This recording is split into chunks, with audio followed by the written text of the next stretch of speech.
Hi viewers, welcome to organic farming. நான் உங்கள் பானு. கண்டினியூவாக 4-5 நாளாக நல்ல மழை பெஞ்சிட்டு இருந்தது, அதனால் உங்களுக்கு வீடியோவே கொடுக்க முடியல.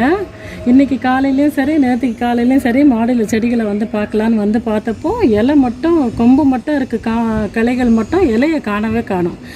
ஏதோ நமக்கு தெரியாமல் இங்கே ஒரு நடமாட்டம் இருக்குது, பூச்சியோட நடமாட்டம். என்ன பூச்சின்னே தெரியலையே அப்படின்னு ரொம்ப நாளாக யோசிச்சுட்டே இருந்தேன், 2-3 நாளாக.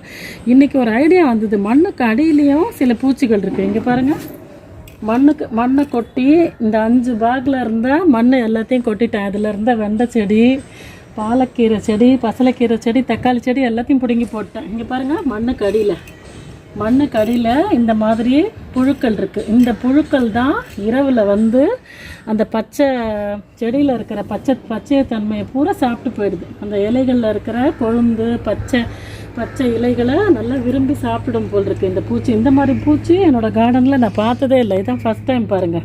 திடீர்னு தோணுச்சு, அதாவது மண்ணுக்கு மேலே மட்டும் பூச்சி இல்லை, மழை காலத்தில் பார்த்திங்கன்னா மண்ணை கொட்டி மண்ணுக்கு அடியிலே என்ன இருக்குது, மண் சுத்தமாக இருக்கா அப்படிங்கிறத நம்ம ஒரு தடவை கன்ஃபார்ம் பண்ணிக்கணும். அதனால் மண்புழுக்கள் ஒன்றுமே ஆகாது. இப்போ இதில் நிறைய மண்புழுக்கள் இருக்குது. நான் இதை வெயிலில் கொட்டி ஆற வச்சுருக்கேன். மண்புழுக்கள் எல்லாம் தானாகவே உள்ளே போயிட்டு ஜில்லுங்கிற இடத்துல அது இருந்துக்கும் சேஃபாக. இந்த மாதிரி நான் 4-5 எடுத்துருக்கேன். பாருங்கள், இந்த மாதிரி புழுக்கள் கருப்பு கலரில் குண்டாக ஒரு வாம் இருக்குது. இதுதான் இலையை சாப்பிட்டு போகுது. எது ஆதாரமாக சொல்கிறேன், ஆதாரபூர்வமாக காட்டுறேன் பாருங்கள். இதுதான் சாப்பிடுதுன்னு நான் ஏன் சொல்கிறேன்னா, இதை நசுக்கினாக்கா பச்சை கலரில் வருது பாருங்கள். இதுலேருந்து இது சாப்பிட்ட இலைகளோட கழிவு இதை நசுக்கும் போது பச்சை கலரில் அதுலேருந்து வெளியில் வருது. ஸோ இந்த பூச்சி தான், இந்த வாம் தாங்கிறத நான் கன்ஃபார்ம் பண்ணிட்டேன்.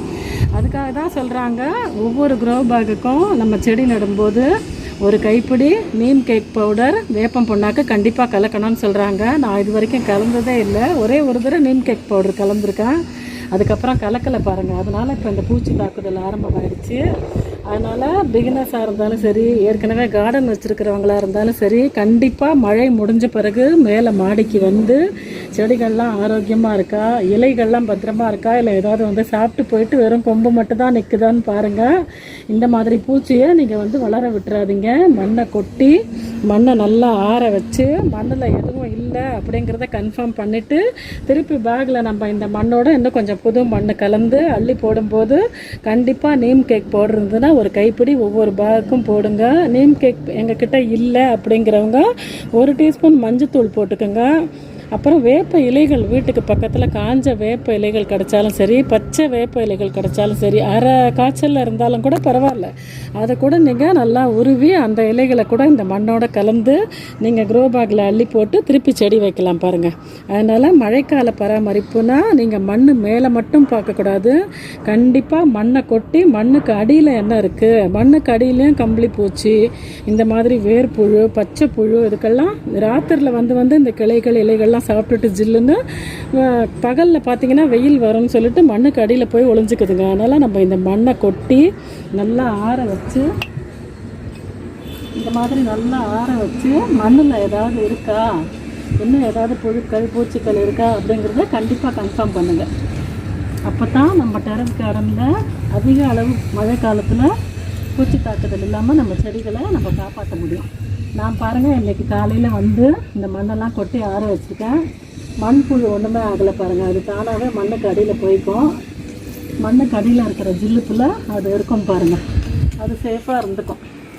அதனால் செடிக்கு மேலே மட்டும் நீங்கள் பூச்சி மருந்து, நீம் ஆயில் அது இதுன்னு ஸ்ப்ரே பண்ணி டைம் வேஸ்ட் பண்ணாமல் மழைக்காலம் முடிஞ்ச பிறகு எந்தெந்த பேக்கில் வெறும் கொம்பு மட்டும்தான் இருக்குது, இலைகளில் ஓட்டை இருந்தாலும் சரி, இலையே காணாமல் போயிருந்தாலும் சரி, அந்த பேக் மண்ணை கண்டிப்பாக கீழே கொட்டி மண்ணில் என்ன புழுக்கள் இருக்குது, என்ன பூச்சிகள் இருக்குது அப்படிங்கிறத கண்டிப்பாக ஒரு தடவை செக் பண்ணிக்கோங்க. இந்த மாதிரி பூச்சி என்னோடய கார்டனில் நான் இதான் ஃபஸ்ட் டைம் பார்க்குறேன். இப்போ 4-5 நாளாக கண்டினியூவாக மழை பெஞ்சுது பார்த்தீங்களா, அதில் தான் இது நிறையா வந்திருக்கு. ஒரு 4-5 தூக்கி போட்டுட்டேன். அந்த ஒன்று தான் உங்களுக்கு காட்டுறதுக்காக வச்சுருக்கேன். அந்த ஒன்று தான் இப்போ நான் உங்களுக்கு காமிச்சேன். ஓகே வீவர்ஸ், மழைக்கால பராமரிப்பாக இந்த தகவலை நான் உங்களோட ஷேர் பண்ணியிருக்கேன். நம்ம ஆர்கானிக் ஃபார்மிங் சேனலை நீங்கள் புதுசாக பார்க்குறவங்களா இருந்தால் ப்ளீஸ் நம்ம ஆர்கானிக் ஃபார்மிங் சேனலை உடனே சப்ஸ்கிரைப் பண்ணுங்கள். உங்கள் ஃப்ரெண்ட்ஸ் அண்ட் ரிலேஷனோட ஷேர் பண்ணுங்கள், சப்போர்ட் பண்ணுங்கள். Bye viewers.